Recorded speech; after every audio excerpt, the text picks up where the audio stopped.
Did you know that a lot of our foot pain, back pain, and knee pain may be caused by our shoes? Shoes were originally crafted thousands of years ago to protect our feet from the elements, but now we have shoes that are more of a fashion statement and others that provide the ultimate cushioning experience for our feet. Now, I think there's a time and a place for these sorts of shoes, but transitioning to barefoot shoes over 5 years ago was probably one of the best decisions that I've ever made.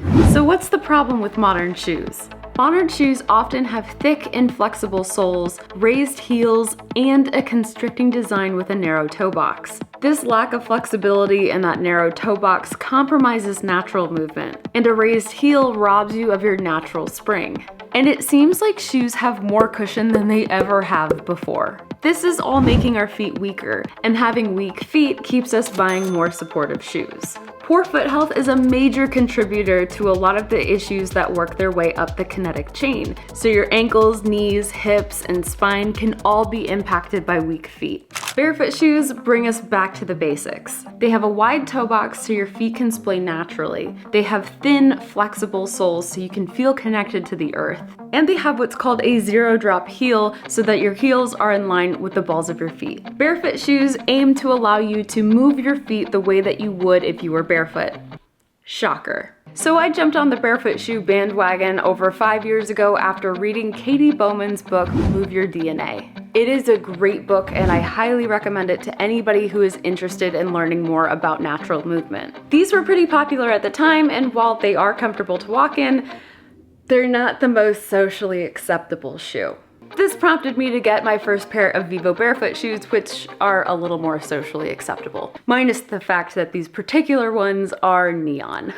Now I plan on making a dedicated video all about how to transition to barefoot shoes, but the most important thing that you should know is it is a slow process. You're retraining them from years of being confined in modern shoes, and everybody's journey looks different. Since I live in the city and I primarily walk on concrete surfaces, it took me about 3 years to get to the point where I could comfortably wear barefoot shoes for longer distances. And over the last 2 years, I wanted to test my endurance and challenge myself to walk 50,000 steps in a day and 75,000 steps in a day in barefoot shoes. I documented both experiences on my channel if you're interested in checking those videos out, but I will say this is something I never, ever thought I would be able to accomplish, even before my barefoot shoe journey. And I'll say, walking around primarily on concrete with 5 millimeters of thickness between you and the ground is no easy feat. Okay, I'll maybe stop with the puns, no promises. Needless to say, my feet are stronger than ever,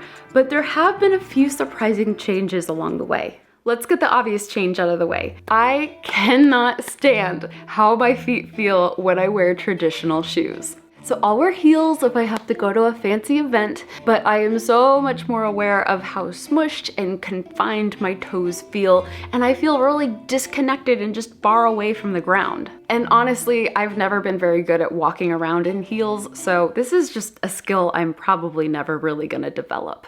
But I think one of the most surprising things is that most of my old modern shoes don't actually fit anymore. Now, my feet didn't actually grow, but really they just returned to their natural state and how they're supposed to be because I'm not wearing constricting shoes anymore. At this point, I'd probably gotten rid of 85 to 90% of my old modern shoes, but thankfully I do have some that I kept onto for nostalgic reasons. So when I got married in 2018, I got these Vans for the wedding reception. I had these exact shoes in high school.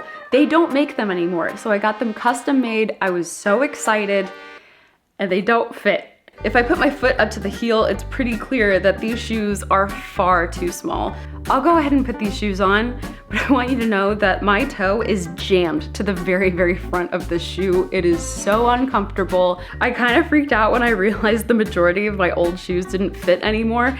And that's when I looked it up and I realized, oh, this is actually a thing. So it can happen. Now here's something that could be classified as correlation and not necessarily causation. But I have noticed a significant improvement in my posture and I hold way less tension in my upper back. If you've been around my channel for a while, you'll know that I've struggled with neck pain for several years. I'm talking since like 2013. It's 2022 now, but the state of my neck and my upper back has drastically improved over the last 5 years. I think a big part of this is going to a different chiropractor, and I've been working on my posture. But because most modern and traditional shoes have a slightly elevated heel, we're not standing or walking the way that we naturally would.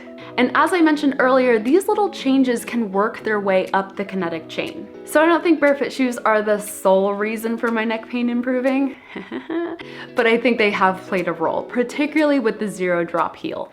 Obviously, I think barefoot shoes are great, but there are some drawbacks. First is the price. They're oftentimes more expensive than regular shoes. And while there are some cheaper options out there, a lot of times you're sacrificing quality and the shoe won't last as long, or they just don't look as good.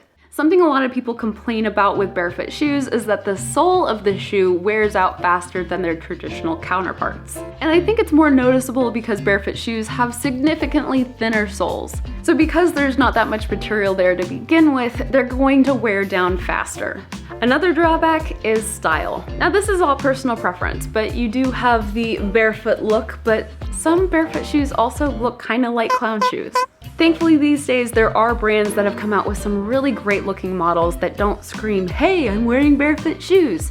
They look normal, they can blend in. There are tons of casual and athletic options, but I haven't found as many for those dressier occasions. There are barefoot shoe ballet flats as an option. They work for some events, not all events, for me personally.